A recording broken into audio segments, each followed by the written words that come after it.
Spyro the Dragon. Just the mention of his name draws back warm memories of nostalgia, sitting around the PlayStation 1 and getting lost in that magical world. But if you're a fan of the beloved Purple Dragon, you would undoubtedly be feeling his absence quite strongly now. But Spyro didn't disappear because nobody wanted him. He disappeared because the people who made the most money from him didn't understand what he actually was. In 2012, one of the best-selling video games in the entire world was called Skylanders. Spyro's name was in the title. It made $3 billion. It sold over 250 million physical toys. Nintendo, Disney, and Lego all built competing franchises trying to catch up. But in Skylanders, Spyro was one of over 30 playable characters, officially a different version of himself, built for children who had never heard of the original. The franchise put his face on the box, but slowly erased everything underneath it. This isn't a story about failure, no.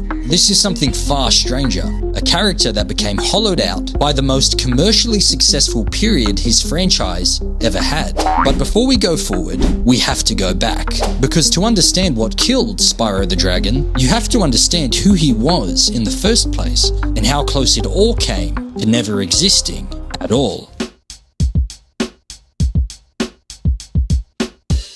Nearly 30 years ago, a brave little purple dragon set out for Dragon Shores and captured our hearts along the way. The year was 1996, an era of pioneers. Competition was fierce and small budding game developers were pushing the limits of creativity and console capabilities. Insomniac Games had just shipped their first game, Disruptor. It was a commercial failure, the kind of result that put studios out of business, but Universal Interactive decided to keep them on. Mark Cerny, a producer who had already made his name on the PlayStation, looked at the console's demographic data and told Insomniac something important as they considered their next, and potentially last, project. The market is skewing younger. You need to build something that hits that target audience. No doubt many sleepless nights followed, until an environment artist named Craig Stitt raised his hand. He'd always wanted to make a game about a dragon. The first pitch was called Lifespan, a dragon defending its lair across thousands of years of human history. Dark, gritty, epic. Cerny steered them away. Too complex. Make it accessible. Make it fun. The character design went to Charles Zambilis. He sketched dozens of versions, slowly refining, smaller, more expressive, more alive. He landed on a green dragon until someone pointed out he'd disappear into the grass. Purple, that was it. That'll stand out. Now for a name. Something fun, something whimsical, something marketable. And for almost the entire development, this iconic character's name was going to be Pete. Pete the Green Dragon. It was an internal joke, named after the Disney picture Pete's Dragon. A reminder was written into the project itself. Don't get sued by Disney. Retail outlets were still reporting the name as Pete as late as March 1998. Then the penny dropped. A fire-breathing dragon needs a fiercer name. Spyro the Dragon. Cerny shook his head. Too obvious. Fine, stick an S on it. And Spyro was born. To add to the growing excitement and momentum of the project, the legendary Stuart Copeland, drummer from The Police, was brought in to compose the soundtrack. His process was beautifully simple. Play a level, write the music. By his own admission, he was terrible at the game and needed cheat codes just to see the levels he was supposed to be scoring. The result is one of gaming's most beloved soundtracks. Zen, dreamy, transportive. Insomniac went on to produce 3 games in 3 years, millions of copies sold. A character that stood alongside Crash Bandicoot as the face of PlayStation for an entire generation. And it's little wonder, the same Mark Cerny who produced Crash had produced Spyro. The same Charles Zambilis who designed Crash had designed Spyro. During development, Insomniac and Naughty Dog had offices directly across the hall from each other, sharing tech, sharing ideas, playing each other's early builds. 2 iconic franchises being built simultaneously in the same building by people who genuinely believed in what they were making. But underneath all of it, a problem that would eventually consume everything. One we've heard before. Insomniac didn't own Spyro. They never had. From the very first pitch, the IP belonged to Universal Interactive. And when Insomniac decided they'd run out of ideas and wanted to move on, Universal kept the dragon. Unlike Naughty Dog, there was no bitter exit, no hostility. Insomniac simply finished their contract and left to build something new, something iconic, Ratchet & Clank. Both studios followed the same path. build an icon under Universal, then leave it behind to move on to something new. But with Insomniac gone, what does that mean for our purple friend? Well, what came next was devastating, because Spyro was now in a room with people who had no idea what to do with him.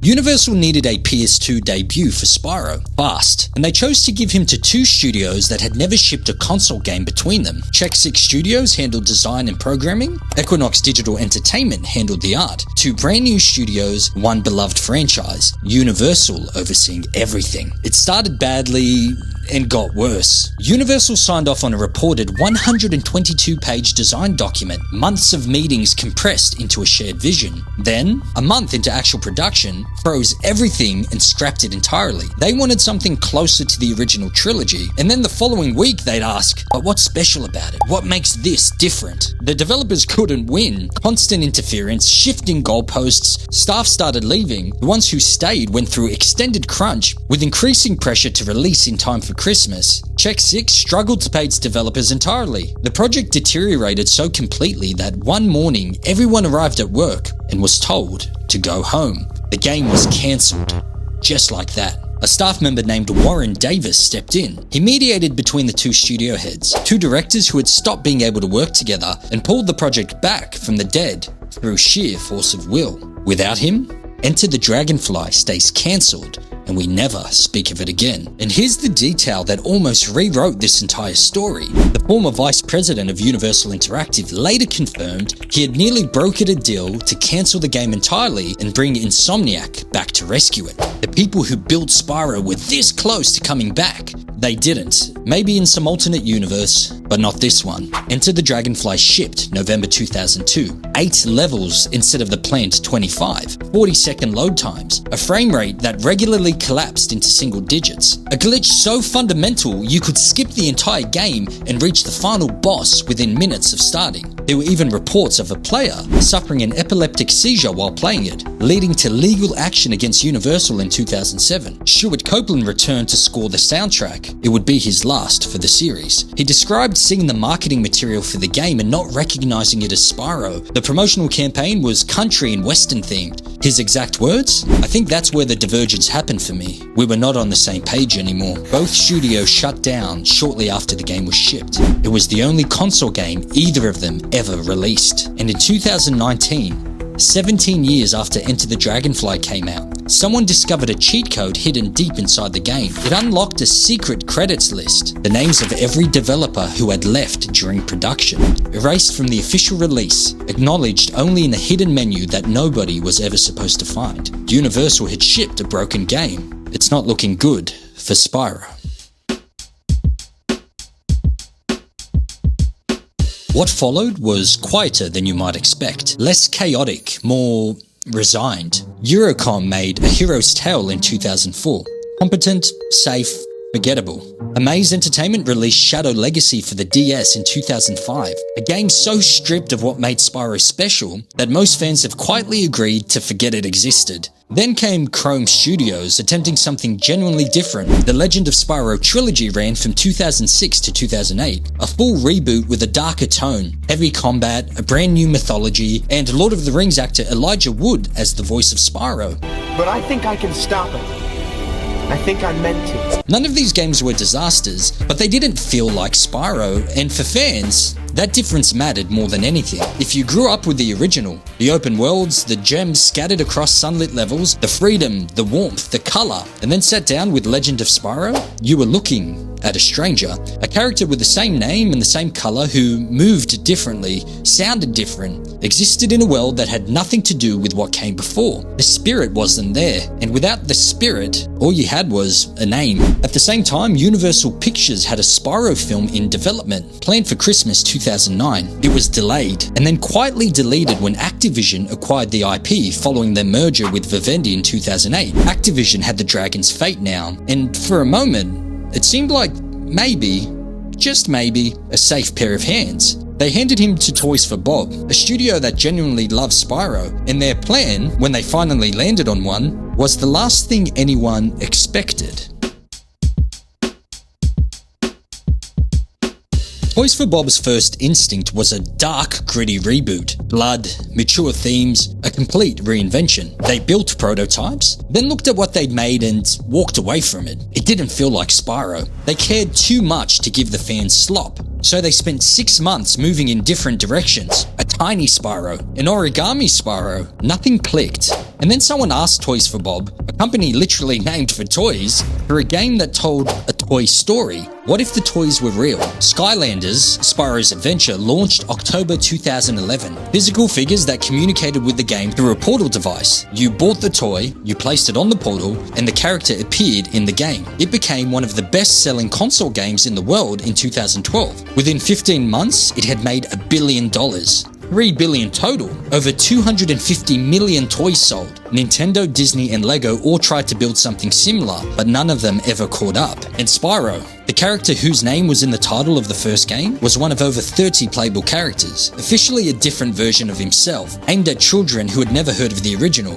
$3 billion, and somehow, the original Spyro had never been less visible. Just another character, one of 30, gone up in a puff of smoke. The original fanbase was furious. Developers received death threats. Skylanders, Imaginators came in 2016. The Toys to Life genre was dying. Too many competitors, too much plastic, parents exhausted by portals and figures and endless expansions. Activision discontinued the series. And after the most commercially successful period in the franchise's entire history, there was nothing. No announcement, no new direction, complete silence. The character who had helped sell 250 million toys had suddenly gone quiet. He wasn't a product of failure, but a casualty of success. But the story doesn't end here.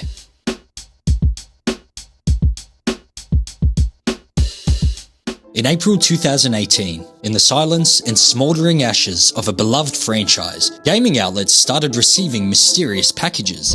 Purple eggs, signed only Falcon McBob. The Spyro Reignited trilogy was coming. Toys for Bob were making it, and Insomniac were genuinely involved. The team brought their concept sketches to Ted Price and held detailed discussions about how the character should look and feel. The people who built the original sat with the people rebuilding it, the old informing the new, making sure the soul survived the translation. They had no source code. It was gone, so they built a custom in-house tool they called the Spyroscope, an emulator that reverse-engineered the geometry of the original games level by level. They reconstructed environments, characters, and animations by piecing together fan memories, concept art, and conversations with the Insomniac team about what they'd originally intended. They rebuilt Spyro the way archaeologists rebuild something lost, painstakingly, carefully, with enormous respect for what had come before. The Reignited trilogy was critically acclaimed, 10 million copies sold, and all was right in the Dragon realms once more. But the question that matters, that nobody can answer yet, is what comes next? In 2023, Microsoft completed their acquisition of Activision Blizzard for $69 billion. Spyro was in the deal. The Purple Dragon, a defining icon of the PlayStation generation, now belongs to Xbox. Some fans point to Microsoft's track record with legacy IPs as a reason for concern. Those cautionary tales sit at the back of every Spyro fan's mind, and it's hard to shake. But here's where Spyro's story takes a different turn. Toys for Bob went independent in early 2024 and signed a publishing deal with Microsoft for their next game. And senior concept artist Donald Yatomi, who worked at Toys for Bob between August 2022 and March 2024, listed one word under his projects for that entire period: Spyro. Not Reignited, that launched in 2018, 4 years before he started. Just Spyro. For a window of time that can't be explained by anything that's been publicly released. Some have suggested his work on Crash Team Rumble as an explanation, but that game featured only a Spyro cameo, not a standalone project. Toys for Bob themselves began responding to fan emails in purple. They added a purple question mark to their own website, and YouTuber and industry insider Canadian Guy A, speaking to multiple sources at PAX East, reported that Spyro 4 has been in active development since January 2024. Nothing is officially confirmed, no trailer, no release date, no green light on paper, but the dots have never been this close together. So where does that leave us now? Spyro the Dragon's story is stranger than most. He wasn't killed by a company that didn't care. He was lost to shifting corporate priorities, misplaced ambition, and the brutal instability of a competitive industry that treats IP as a commodity rather than a legacy. But the original thing, that dragon that Craig Stitt first imagined, that Charles Zembillis sketched into existence, that Stuart Copeland's music breathed into life, that gave an entire generation their first experience of a living, breathing, open world of pure fantasy, that thing survived. It survived Universal, it survived Enter the Dragonfly, it survived being dissolved into a toy franchise for 5 years, it survived Microsoft's $69 billion acquisition of everything Activision ever owned. If Spyro 4 is real, and everything points to it being real, and if Toys for Bob get to finish what they started with the Reignited trilogy, it will be one of the most unlikely second chances in gaming history. Most characters don't get second chances. Spyro already has. The question is, what does he do with it? Are you a believer? Do you think Toys for Bob can finally give Spyro the game he deserves? One that honors the old while building something bold and new? Or has he been through too much for one comeback to fix it? Let me know in the comments. And if you enjoyed this deep dive into the history of Spyro, then you're going to love our Crash Bandicoot video. Be sure to check it out on my channel. As always, I'm Dan Squidz, and this is the home of retro, classic, and nostalgia gaming. And if you haven't joined the Squid Squad yet, what are you waiting for? Much love, fam. I'll see you in the next one.